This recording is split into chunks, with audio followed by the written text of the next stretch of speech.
El día de hoy, pues, vamos a tratar traté de resumir casi toda la evidencia, digamos que nueva con respecto a la nueva guía de práctica clínica según la AJA. Entonces, para quienes no me conocen, mi nombre es Harold Vázquez, soy residente de medicina interna de primer año de la Universidad Cooperativa de Colombia, sede Pasto.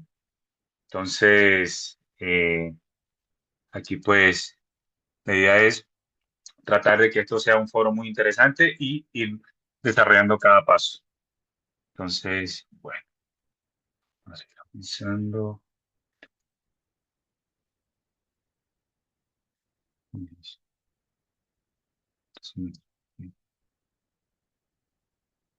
A tu momento que se me acaba aquí la...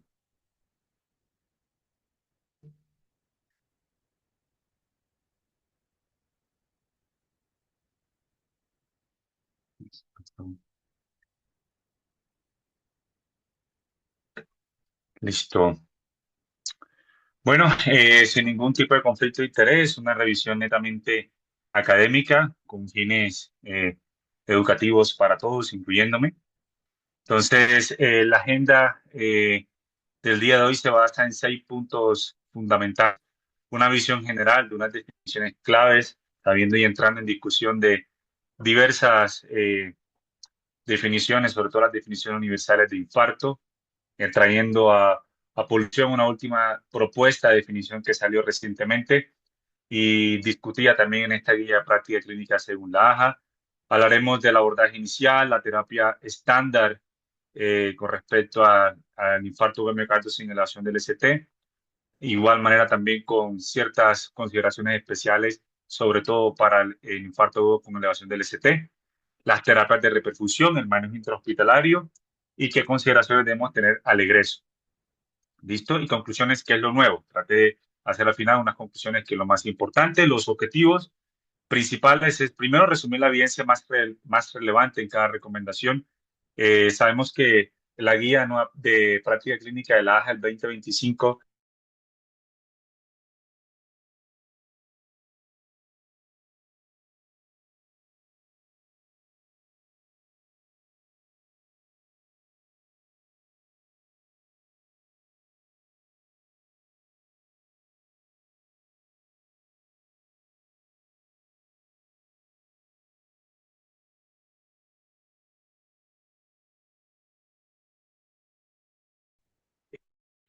doctor, doctor Christian Heisen, pues Christian Thygesen hace en honor al doctor James Herrick y lo comenta como un accidente coronario y que había muy poco entendimiento clínico para ese entonces. Con los años, diversas definiciones universales.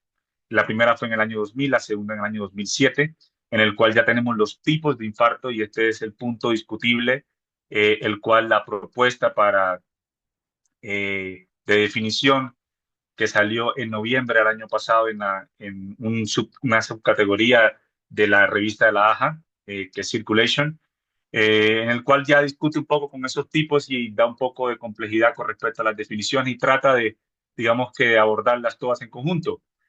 Pero ya sabiendo los tipos, básicamente la guía de la AJA nos define que aún así nos basamos en esa definición de síndrome coronario agudo, en no ST y ST, principalmente con las troponinas positivas y la elevación. Ellos abordan la elevación del ST en población general, ya colocan una elevación del ST en más de 2 milímetros del punto J en dos derivaciones más continuas, cualquiera de las derivaciones precordiales o las derivaciones electrocardiográficas, los cuales entran en discusión porque en Circulation, octubre 2024, cuando salió la publicación en noviembre, pues ya entró con la discusión de muchos autores en los cuales ya definían como un síndrome isquémico miocárdico, pero en la guía la AJA recientemente publicada, aún nos colocan que esta es la definición que hasta por lo pronto tenemos que seguir utilizando, ¿listo? Que es la cuarta definición de infarto agudo del miocardio,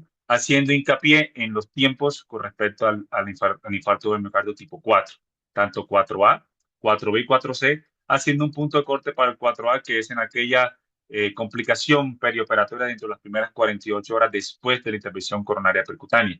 Es muy importante porque aquí ya delimitan un poco más los tiempos, cosa que no pasaba en el 2018 y aquí ya no lo sugieren más. Entonces, por lo pronto, queda la quinta definición universal de infarto, queda como interrogante, queda por lo pronto como una propuesta, por lo pronto no, pues la AJA no la avala en su nueva guía de práctica clínica y entendiendo que también tanto la AJA y el JAC, que son las dos digamos que el Colegio Americano de Cardiología, en concuerdo con la AJA, pues por lo pronto tampoco está en la otra discusión de guía de práctica clínica del JAC. Entonces, avancemos. Entonces, el abordaje prehospitalario. El abordaje prehospitalario va a depender inicialmente de, digamos que, el centro o ciudad donde nos encontremos y sobre todo el centro que cuente con terapia de reperfusión o que se cuente con pueda hacer intervención coronaria percutánea. Pero una de las recomendaciones que nos da la AJA en esta guía inicialmente es toma de un electrocardiograma de 12 derivaciones dentro de 10 minutos desde el primer contacto prehospitalario. Es muy importante tener eso en cuenta. Desafortunadamente, la mayoría de evidencia con respecto a esta recomendación son en centros capacitados, en países capacitados, eran estudios canadienses, tanto en Quebec, Toronto y Ottawa. Entonces, nos recomiendan eso inicialmente. Ya les voy a mostrar la evidencia. Con otra de las recomendaciones importantes es que igual manera en ese paciente prehospitalario tratar de hacer un electrocardiograma continuo. Entonces, ellos lo colocaban como una toma electrocardiográfica en transporte, en transcurso de la ambulancia, cada 2 minutos para poder identificar durante los primeros 10 minutos del traslado, desde el primer contacto con el paciente hasta el centro que cuente con PCI, para ver si te podemos tener, disminuir esa puerta balón. Entonces, sigamos. Entonces, aquí traigo uno de los estudios más actualizados que publicaron con las recomendaciones muy fuertes, una revisión sistemática publicada en el 2022, 145 estudios, en su mayoría todos observacionales. Ya de entrada sabemos que va a haber un cierto rango de sesgo para este tipo de recomendaciones. 18 pudieron ingresar al metaanálisis, eran poblaciones con infarto de miocardio con elevación del ST, en el cual pues se evaluó la toma previa al llegar al centro con el PCI de electrocardiograma y no previo, no tomado el electrocardiograma. Y pues el desenlace primario era mortalidad por cualquier causa y disminuir el tiempo puerta balón. Aquí tenemos la descripción de los estudios. Como podemos ver, la mayoría son prospectivos, solamente 2 estudios retrospectivos, los cuales evaluaban esa toma entre el electrocardiográfica y no tomada la prueba electrocardiográfica. El metaanálisis tomado de digamos que los estudios observacionales tiene algo de desventaja y un poco de sesgo, como podemos ver en el diagrama de Bosque, sobre todo que fue de estudios observacionales y fue realizado con un software estadístico no tan preciso para metaanálisis actualmente, que es el Refman 5.3, el cual es con ingreso de datos manuales.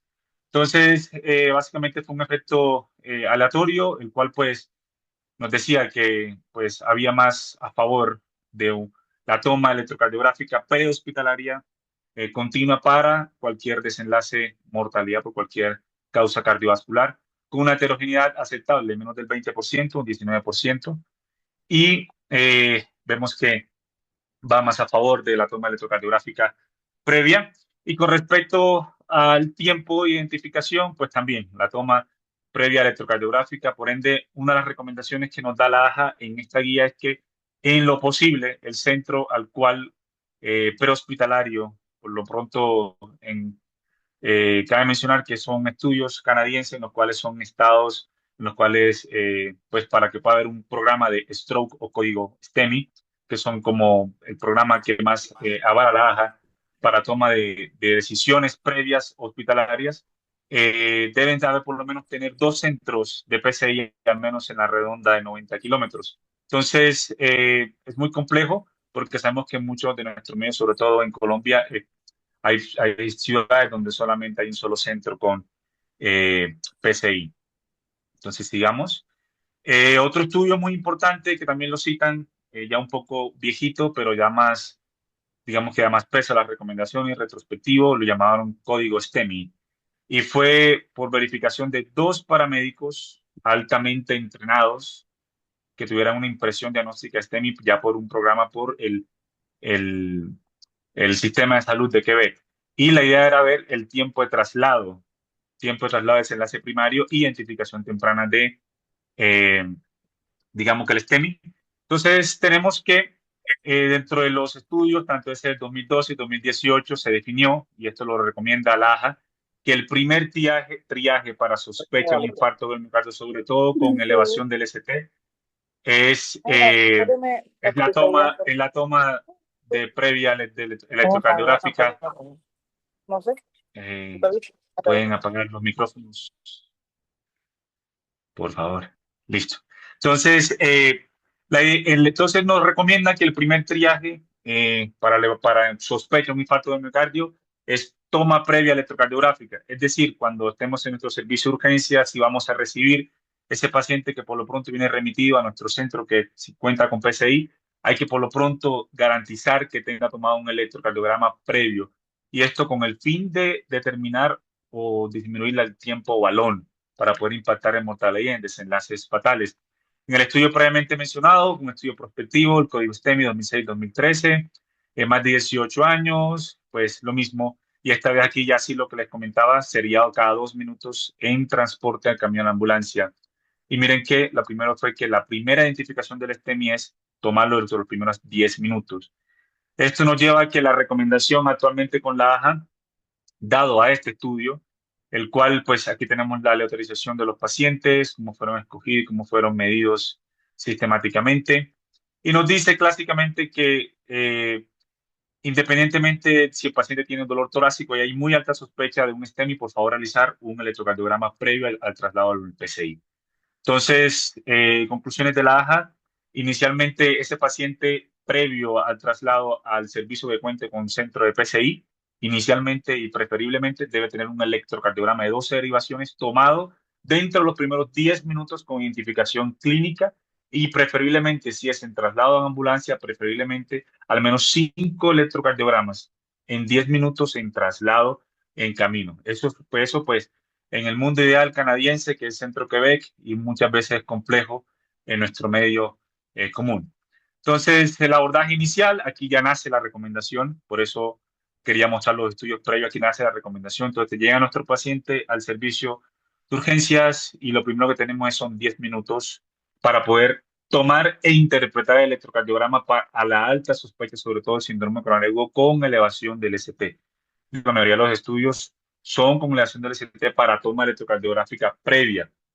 Y en este paciente, sobre todo que tenemos una alta sospecha clínica, el cual el electrocardiograma inicial debe tomarse un electrocardiograma seriado. Y esto es muy importante porque aquí nos recomiendan, y en uno de los estudios que ya lo voy a citar, es toma electrocardiográfica cada 15 minutos, 3 electros durante una hora para ver cambios dinámicos y la toma de troponinas que debe ser preferiblemente ultrasensible, pero también hay evidencia buena que soporta el uso, sobre todo la troponina convencional, aún en estos medios, sobre todo para esos centros hospitalarios que no cuentan con troponina ultrasensible. Entonces, este estudio fue publicado en el 2019, en el cual iba a evaluar la aplicación de la hora 0 a la hora 1 por la ASC, la Asociación Europea de Cardiología. Y lo que iba a hablar era un estudio prospectivo, multicéntrico. Ahí ya hubo solamente un centro hospitalario argentino, una población latina muy pequeña, pero seguimiento 2015 a 2017, más de 18 años, con cuadro clínico inicial de angina.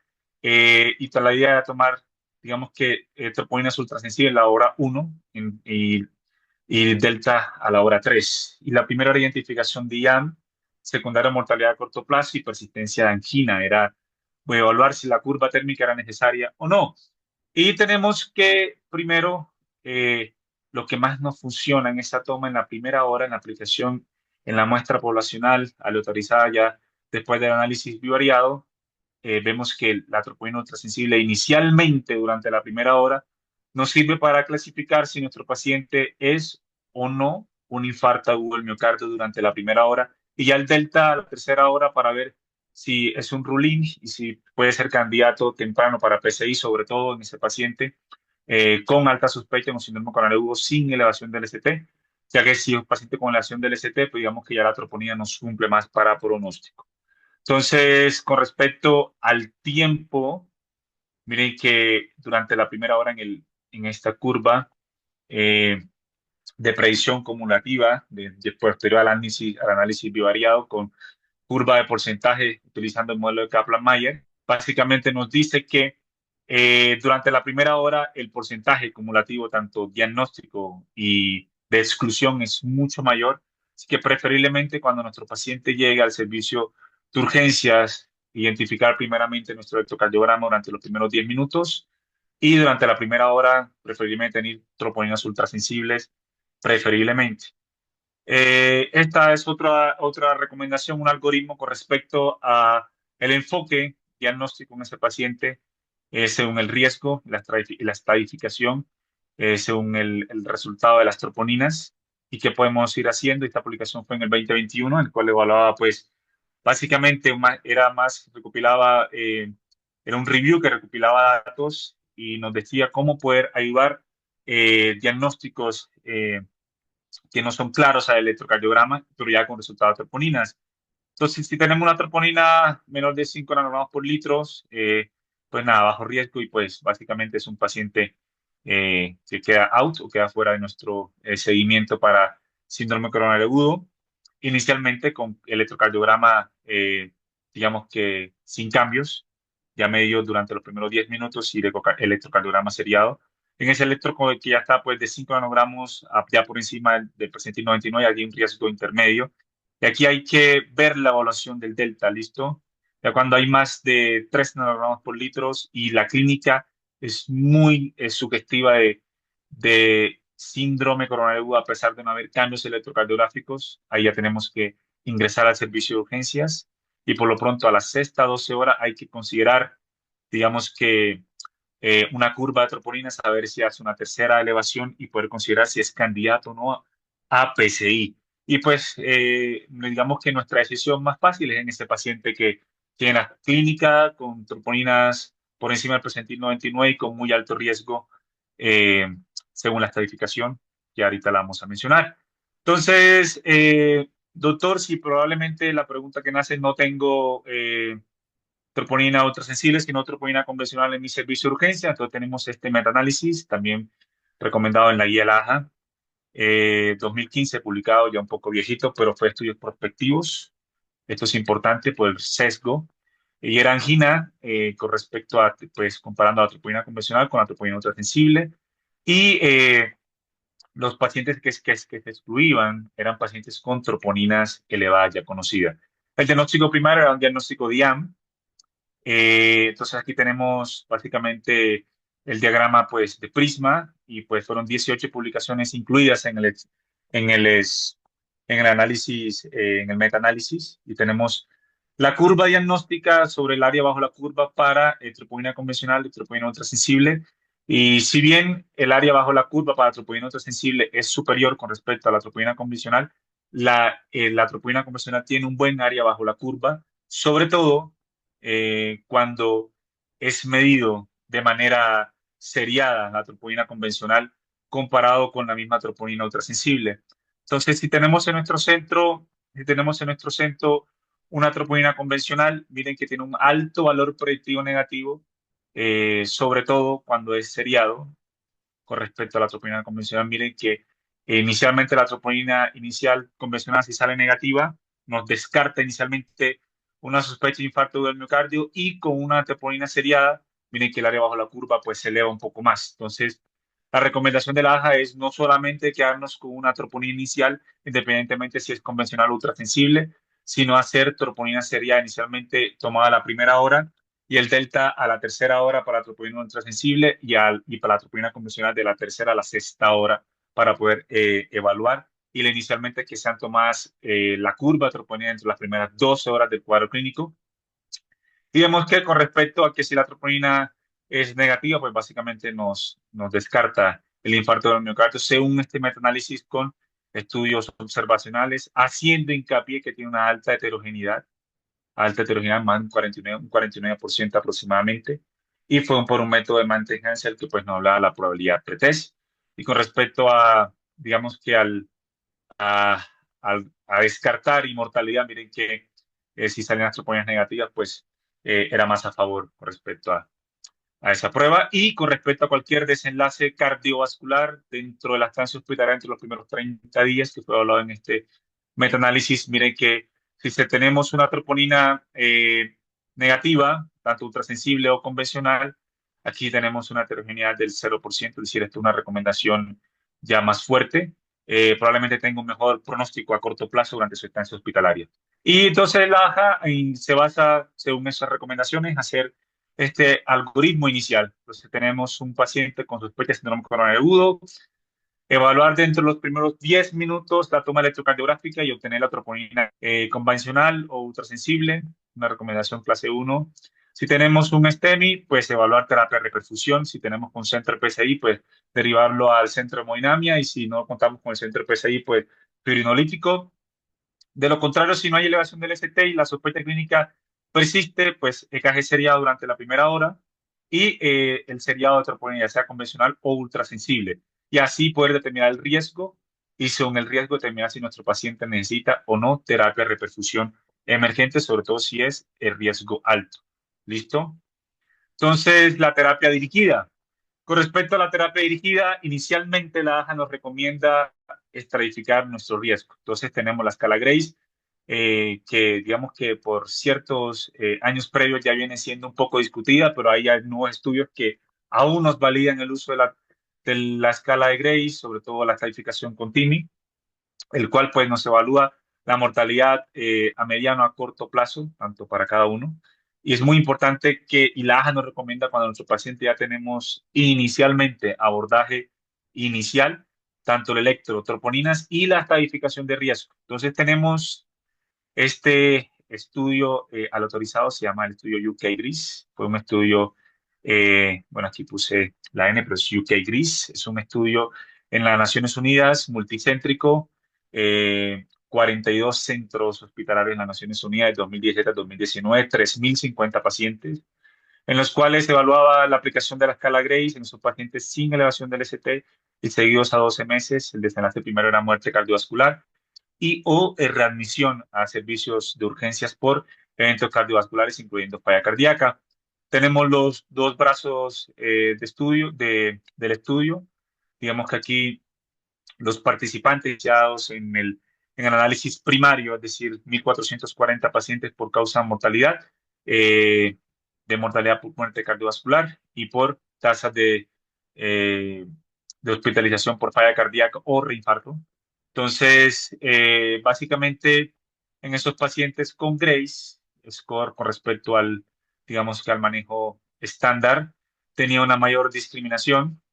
Y miren que en la prueba de isquemia había, digamos que mayor riesgo estadificado y sobre todo en esos pacientes con angiografía entre las primeras 72 horas intrahospitalario y el análisis por la diagrama de Bosque, midiendo el odds, digamos que tiene un odds aceptable con respecto al manejo y de count pues, de ese paciente con síndrome coronario agudo. Pero con respecto a la rehabilitación cardíaca, que esto es lo más importante, digamos que la tasa, esto lo evaluaban los autores y sobre todo hacían muy hincapié, la tasa de rehospitalización y de mortalidad por causas cardíacas, sobre todo en la rehabilitación cardíaca a mediano plazo, tiene un mayor beneficio con la estadificación del GRACE. Entonces, la AJA básicamente aún nos recomienda seguir estadificando a nuestros pacientes con el GRACE, aunque quiera ser de pronto desplazado en algunos estudios, aún todavía sigue siendo una muy fuerte recomendación. Otra estadificación es en este paciente post parada cardíaca prehospitalario que ingresa al servicio de urgencias. Hay que hacer la escala Miracle, que es un riesgo para, digamos, que en esos pacientes con desenlace neurológico pobre o malo. Y básicamente el Miracle Score, este estudio, evaluaba un estudio retrospectivo de 2012 a 2020, estudio europeo multicéntrico, más de 18 años eran los pacientes, parada cardíaca con una causa no clara, era principalmente, pero se excluían pacientes con Glasgow normal. Queríamos ver esos pacientes en este estudio. Si eran pacientes con un desenlace neurológico no tan favorable y el desenlace primero era muerte cardiovascular, y secundario, pues, falla cardíaca o readmisión por evento cardiovascular.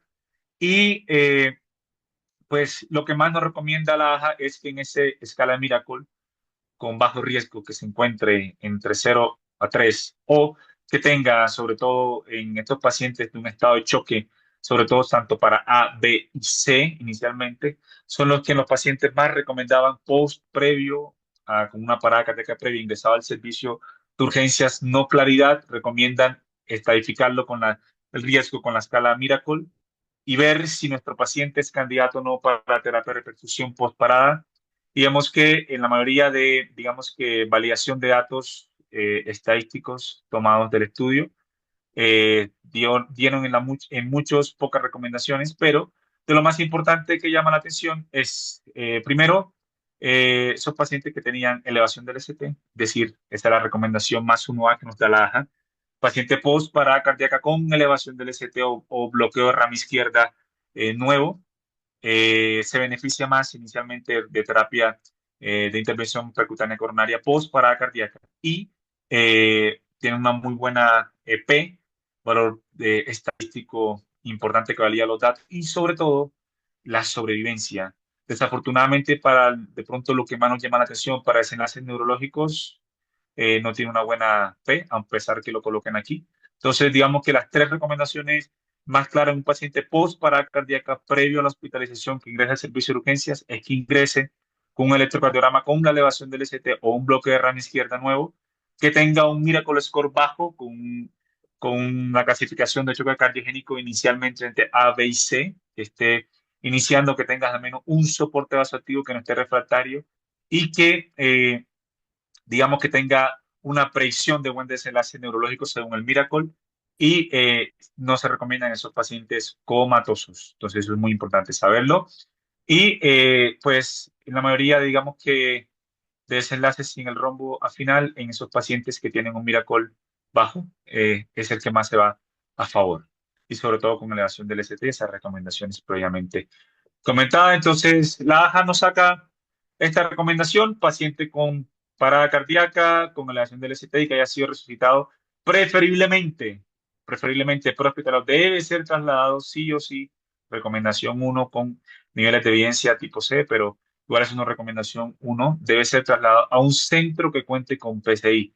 De lo contrario, si no se cuenta, pues puede haber tal mortalidad y peores desenlaces neurológicos evidenciados y recomendados por la AJA. Entonces, es muy importante tener en cuenta esto.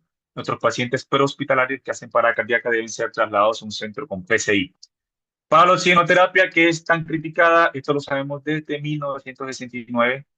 Y primero es una recomendación que en esos pacientes con síndrome coronario agudo que ya tiene de las guías previas, en el cual la hipoxia sea confirmada, es decir, saturación de oxígeno menor a 90 en medida por gases arteriales. Esto es muy importante tenerlo en cuenta porque eh, no todos los pacientes requieren oxigenoterapia en infarto agudo del miocardio y esto lo sabemos de 1969. Solamente quiero citar el estudio que fue un estudio clínico muy juicioso y evaluaba los niveles gasimétricos y de pH a seguimiento a corto plazo de 5 días en pacientes con infarto agudo del miocardio. Y la recomendación más fuerte de la AJA se basa en este estudio. Fue un ensayo clínico, se llamó el Detox Sweetheart, del New England Journal of Medicine, publicado en 2017. Un ensayo clínico aleatorizado, 6.129 pacientes ingresados en servicio de urgencias, cuidados intensivos, ambulancias y unidades coronarias. Eso es una limitación del estudio, eran pacientes 30 años o más, no eran pacientes jóvenes, hablando de 18 años o la edad cuartil de menos de los 30 años para pensar en alguna patología no coronaria con causa de su dolor torácico, excluidos oxígeno previo, que hayan requerido, que primero que tuvieran oxígeno previo en casa o que hayan tenido oxígeno previo durante los primeros 20 minutos del traslado al servicio de urgencias o durante la ambulancia. El desenlace primero fue muerte cardiovascular por cualquier causa durante los primeros 365 días, es decir, durante el primer año, y secundario, muerte a corto plazo, 30 días y tasa de rehospitalización. Este fue, pues, básicamente cómo fue el sistema de lateralización de los datos.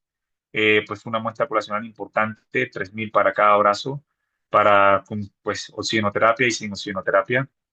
Y vemos que con temas de mortalidad por cualquier causa, según la curva de Kaplan-Meier, no hay diferencia con respecto a la oxigenoterapia y con respecto al oxígeno ambiente. Entonces, que nuestro paciente con esa nemotecnia mona se va a morir más si no le coloco oxígeno, la respuesta es no. Ya está recomendado por la AJA que si el paciente tiene hipoxia confirmada por gasometría arterial y o oxigenoterapia y esfuerzo ventilatorio y una escala de trabajo pues moderada, ahí a nuestro paciente probablemente se beneficia de oxígeno sabiendo que no impacta en mortalidad. Entonces, con respecto a la recomendación de la aspirina, no me voy a detener mucho, no ha cambiado con respecto a los años.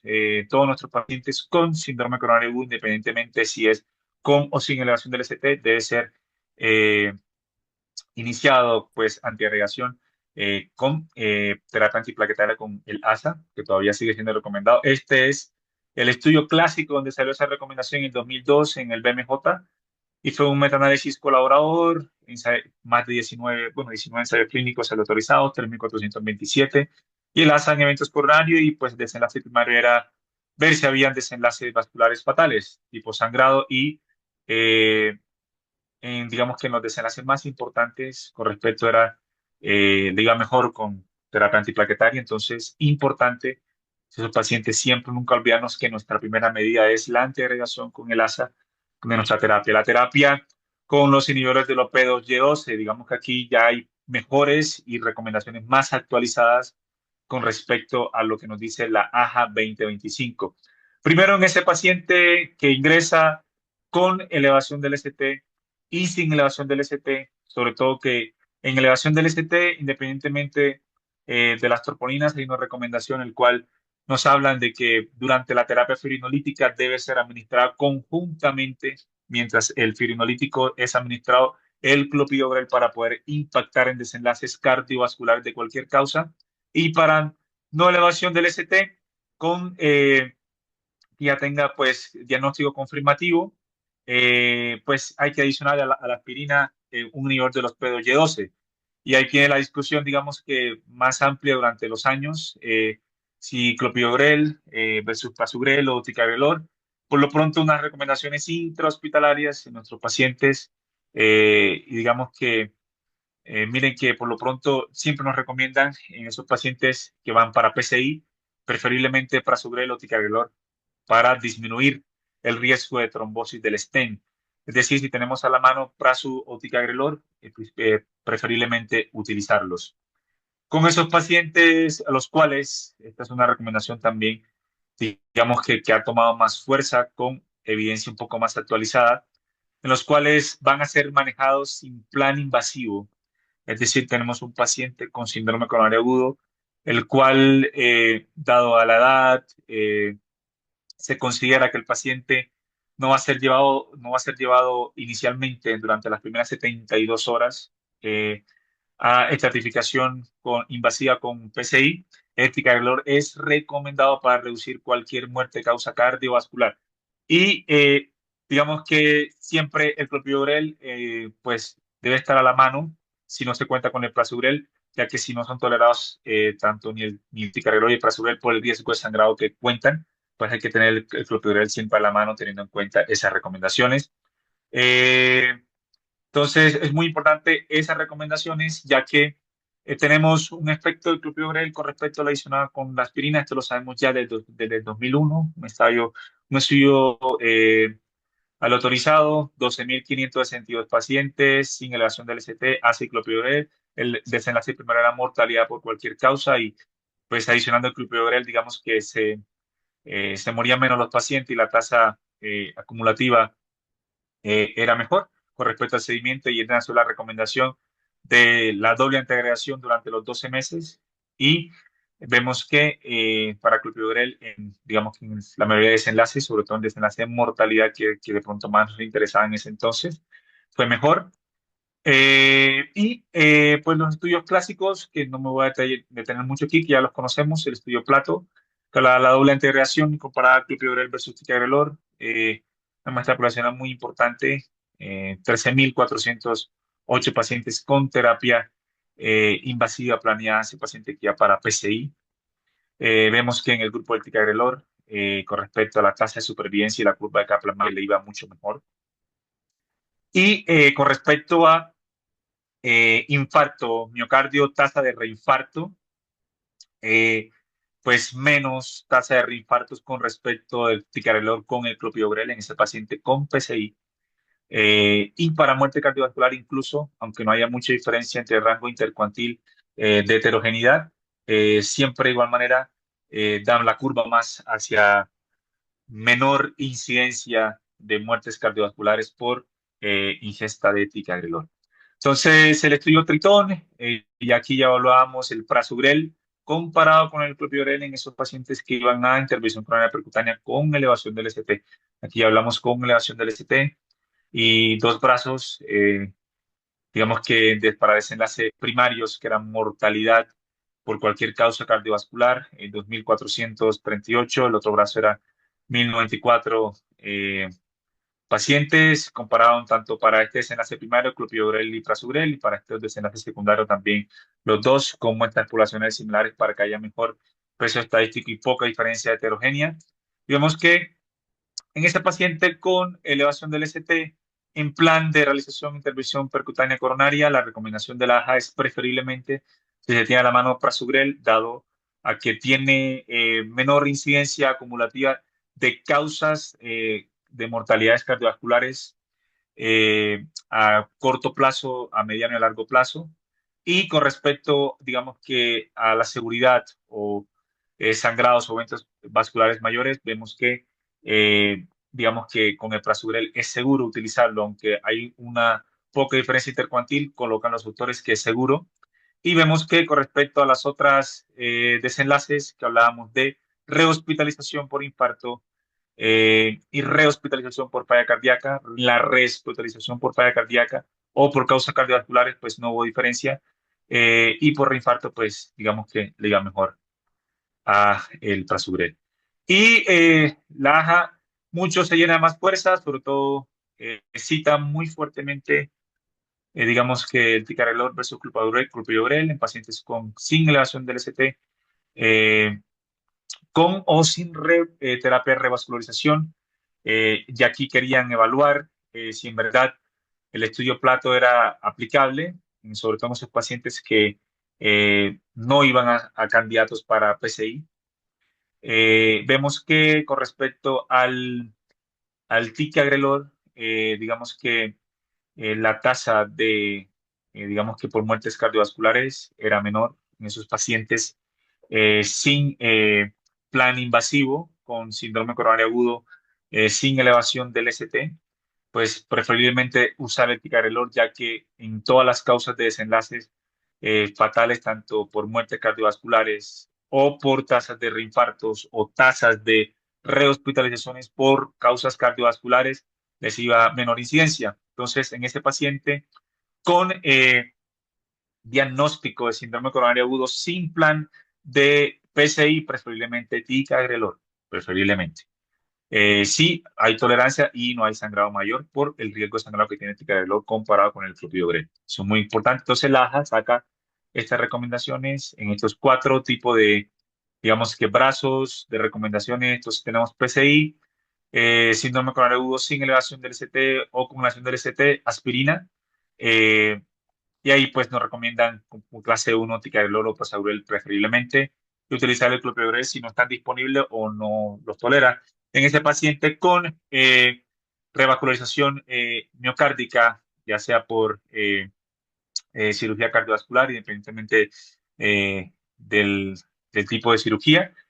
También nos recomiendan tanto la doble antiagregación, tanto para aspirina y ticagrelor o clopidogrel, y hay que continuar la aspirina y digamos que se inicia el nivel de los P2Y12 cuando ya hay un, digamos que un postoperatorio seguro, pero no olvidarnos y sobre todo recomiendan posterior a las 72 horas si no hay sangrado activo, si el paciente tiene un postoperatorio seguro, considerar el inicio de los P2Y12 en este paciente postoperatorio por cirugía cardiovascular, en el que no hay plan de, digamos que, de evaluación invasiva, aspirina y ticagrelor, y cuando hay terapia filinolítica, ojo, terapia fibrinolítica coadyuvantemente inicial del clopidogrel para poder impactar en desenlaces cardiovasculares a corto, mediano y largo plazo. Recomendación ya uno de la AJA. Con respecto a la terapia con inhibidores de glicoproteína 2B y 3A, cabe mencionar que eh, los estudios, digamos que con el inhibidor de la glucoproteína 2B y 3A más disponible a la mano, que es el tirofibán, los estudios son de muy baja calidad, pero aún nos recomienda que en ese paciente con síndrome coronario agudo, que va para PCI con presencia de un trombo, es decir, ya el paciente tiene que haber hecho previamente la PCI y que haya un trombo amplio, que no haya datos de reflujo y que tenga una baja reserva de flujo coronario. Ahí en ese paciente preferiblemente recomiendan, una recomendación 2A, el uso de los inhibidores de glicoproteína 2B y 3A para poder reducir, ojo, no es mortalidad, para poder reducir el diámetro del infarto. Esto es muy importante. Y segundo, no lo recomiendan de uso rutinario. Entonces, tenemos que los estudios con más fuerza es el estudio, pues, el INFUSE-AMI Trial, que ya fue publicado en el 2018. Habla de la aplicación intracoronaria de la Apixaban en el momento de la PCI con aspiración y trombectomía en esos pacientes con infarto agudo del miocardio, más que todo en la descendente anterior, sobre todo que fuera en el tercio proximal y tercio medio, y era un ensayo clínico aleatorizado controlado. Evaluaron ese paciente 180, fueron 4 brazos en realidad, pues con un análisis multivariado de 2 por 2, 181 pacientes con el Apixaban y 172 sin el Apixaban. Y acá compararon 174 aspiración versus no aspiración por trombectomía. En el tamaño de un trombo, mayor que obstruyera más del 60% de la luz con un flujo de reserva coronario bajo y el diámetro, desde la primero de evaluar el diámetro del infarto por resonancia magnética al día 30. Y vemos que en ese paciente, desafortunadamente, el Apixaban, no sé si hay algunos centros que lo cuentan, pero es difícil y es altamente costoso. Por eso no está extrapolable a nuestro medio. Pero el uso de Apixaban intracoronario, miren que tiene menor diámetro de diámetro de infarto comparado con la no realización de la aplicación de los niveles de la glicoproteína 2B y 3A en el momento de la realización de la PCI. Entonces, la AJA básicamente recomienda preferiblemente la Apixaban en esa paciente que vaya al servicio de hemodinamia con un trombo amplio, preferiblemente utilizar el Apixaban para disminuir el diámetro del infarto, no en mortalidad, pero así poder impactar en las tasas de eh, rehospitalización por falla cardíaca, ya que lograban tener una mejor fracción de eyección del ventrículo izquierdo.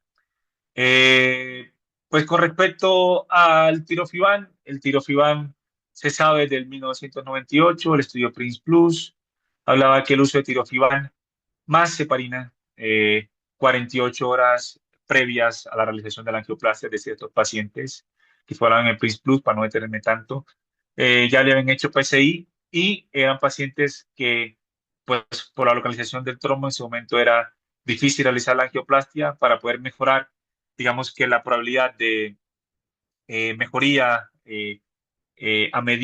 a corto y a mediano plazo, pues aplicar tirofibán más heparina dentro de las primeras 48 horas previas a la realización de la angioplastia. Vemos que la probabilidad de muerte por infarto del miocardio, digamos que era menor comparado con la heparina sola, pero hay que mencionar que igual manera hay una diferencia intercuantil con una heterogeneidad alta, a pesar de tener una muy muestra poblacional este estudio.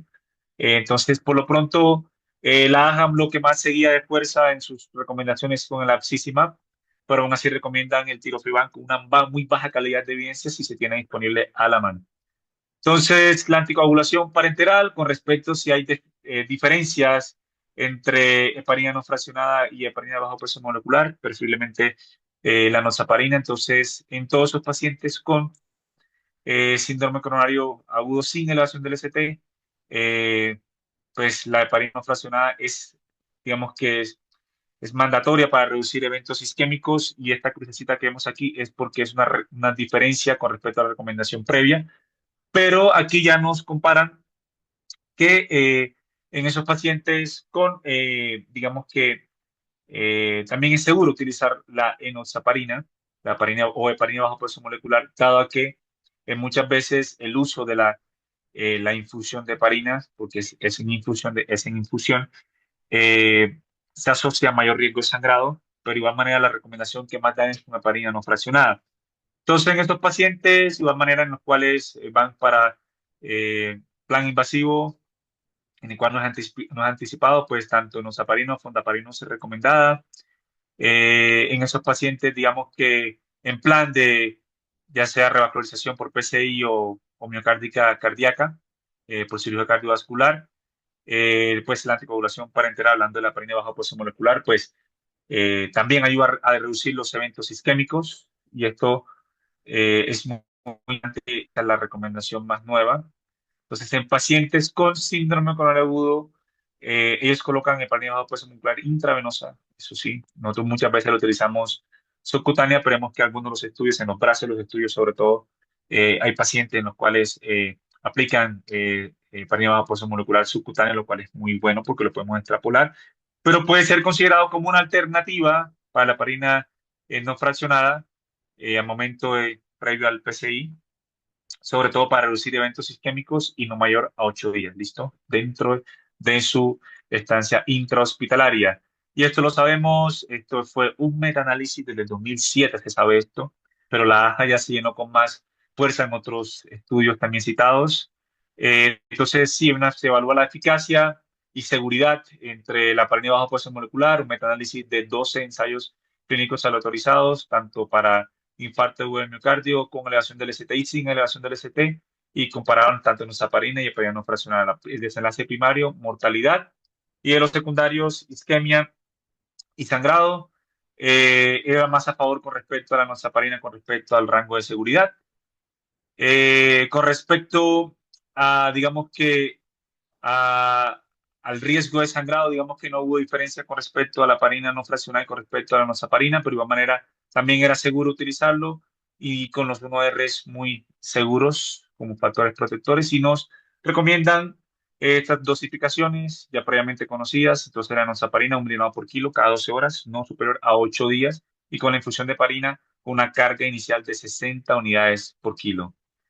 Entonces, para recomendaciones, de pronto el tema más grueso y más discutido con el tiempo, previamente ya desde el año pasado, con respecto al uso de betabloqueantes sin infarto, ellos recomiendan aún el uso de betabloqueantes si no hay contraindicación dentro de las primeras 24 horas para reducir el riesgo de reinfarto. Se basa en un estudio ya un poco viejo, 2005, en el cual, pues aquí tenemos los brazos, 45.000 pacientes autorizados, para los brazos, digamos que de 22.928 para cada uno.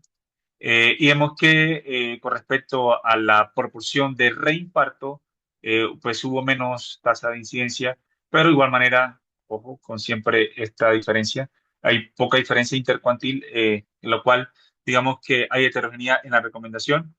Pero aquí tenemos, digamos que ya algo un poco más grueso, un metaanálisis 2019, evaluaba pues el efecto de los betabloqueantes y mortalidad y con respecto a la eh, post-infarto, a ver si había diferencia, y vemos que pues no hubo mortalidad ya que se tiraba más hacia la izquierda, y era menor, el OR menor a 1, y vemos que en los estudios analizados, que la mayoría fueron ensayos clínicos aleatorizados y también habían estudios prospectivos, pues no hubo diferencia en mortalidad con respecto al uso de los betabloqueantes. Y cito, la semana pasada ya salió las recomendaciones por el JAC con respecto a la terapia betabloqueante post-infarto, y en el cual, digamos que con respecto a mortalidad, que es de pronto lo que más nos interesa, con respecto al uso de los betabloqueantes, que era lo que más se llama la atención, con la tasa de disminuir la tasa de reinfarto del estudio Reduce AMI, publicado ya el año pasado. Pues hablamos que con respecto a mortalidad, nada en línea amarilla, no hubo diferencia, para cualquier causa de mortalidad tampoco, y para cualquier morbidad cardiovascular, sobre todo en esos pacientes con FEBI preservada, el uso de beta bloqueante.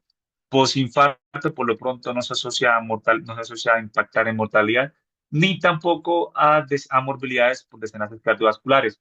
Y aún nos queda en la pregunta y en la duda, pero sobre todo el JAK y la AJA recomienda que en esos pacientes con postinfarto y fiebre preservada, el uso de betabloqueantes, pues preferiblemente no superar un año y posteriormente un año evaluar si hay beneficio o no y evaluar dependiendo de si hay progresión o disminución de su fracción de eyección reducida.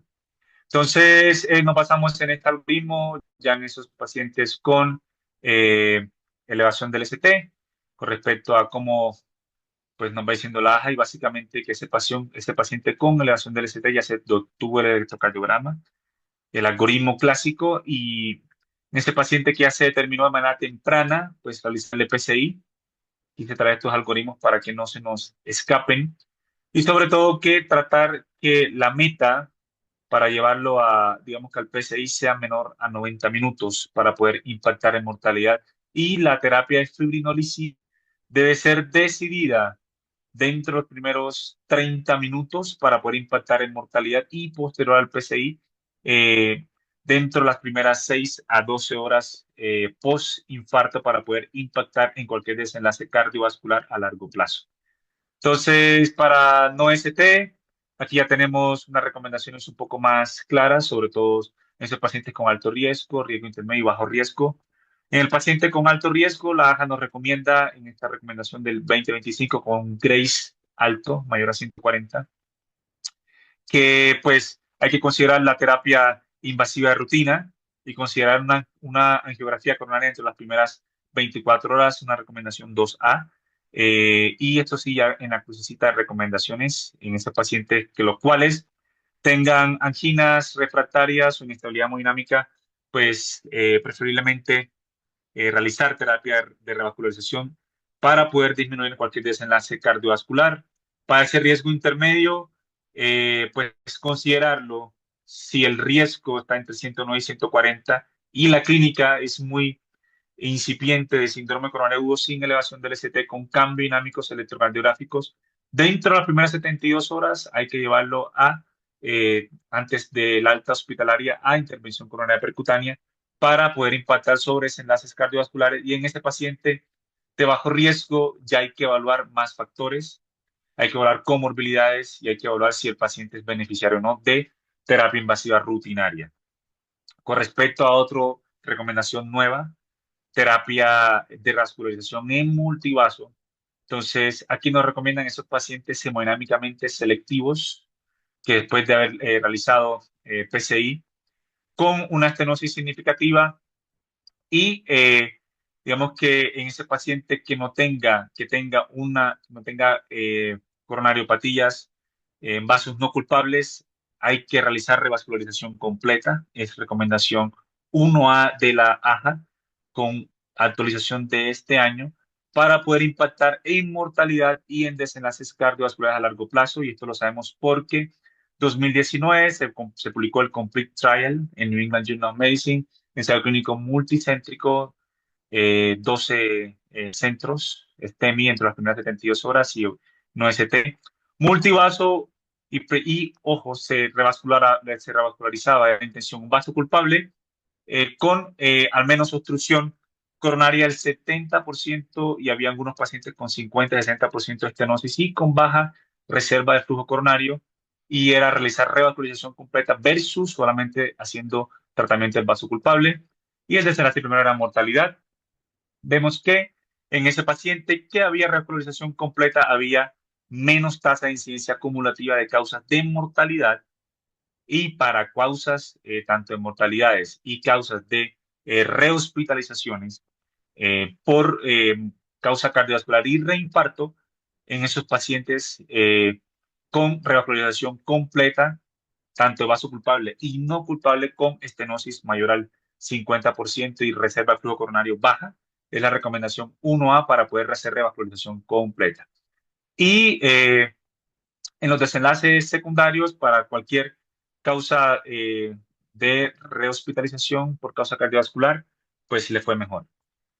Entonces, ya con respecto a posteriormente el paciente el egreso, es un manejo integral en el que ya pues hay que modificar el estilo de vida al paciente, metas lipídicas, sobre todo la LDL baja y metas de apolipoproteína B, un adecuado manejo de la presión y sobre todo un manejo integral con nutrición que es muy importante y sobre todo manejo de sus comorbilidades. Entonces, conclusiones con recomendaciones 1A. Número uno, esto ya lo sacamos de conclusiones de la AJA en pacientes con alta sospecha de síndrome con agudo EKG leído e interpretado en 10 minutos, recomendación 1A. Segundo, en pacientes con EKG no claro, EKG seriado cada 15 minutos durante una hora, buscar cambios dinámicos, recomendación 1A. En pacientes con sospecha de STEMI, debe ser trasladado a centros con PCI previo digamos que, previo a su ingreso hospitalario. Cuatro, notificar al centro de traslado para activar un código STEMI y disminuir el tiempo puerta-balón. Troponina convencional tan pronto como se tenga disponible con el delta a las 3 a 6 horas, pero preferiblemente ultrasensible con una recomendación 1A con un delta 1 a 6 horas. Eh, bueno, aquí tenemos la séptima recomendación, postparada cardíaca, los pacientes deben trasladados a centro con PCI. Postparada cardíaca y no comatosos con STEMI y Miracle Score bajo, realizar PCI. Doble integración es un pilar fundamental, independientemente, digamos que del tipo de infarto. Para síndrome con agudo TICA del oro por azurel en pacientes con PCI con STEM y en pacientes sin elevación del ST sin PCI, iniciar ticarelor, es una recomendación de la AJA reciente. STEMI con fibrinolis y clopidogrel concurridamente para poder impactar en desenlaces cardiovasculares fatales. La PCI, importante, abordaje radial. Debe ser por abordaje radial para más seguridad, menor riesgo de tasa de complicaciones, tanto de infecciones y de sangrado. Revascularización completa. Digamos que por cirugía cardiovascular debe basarse tanto en complejidad quirúrgica, tanto en postoperatorio y sus comorbilidades. Y no olvidar que aún nos recomiendan el implante de el desfibrilador implantable postinfarto, sobre todo en pacientes con fiebre reducida. Entonces, muchas gracias.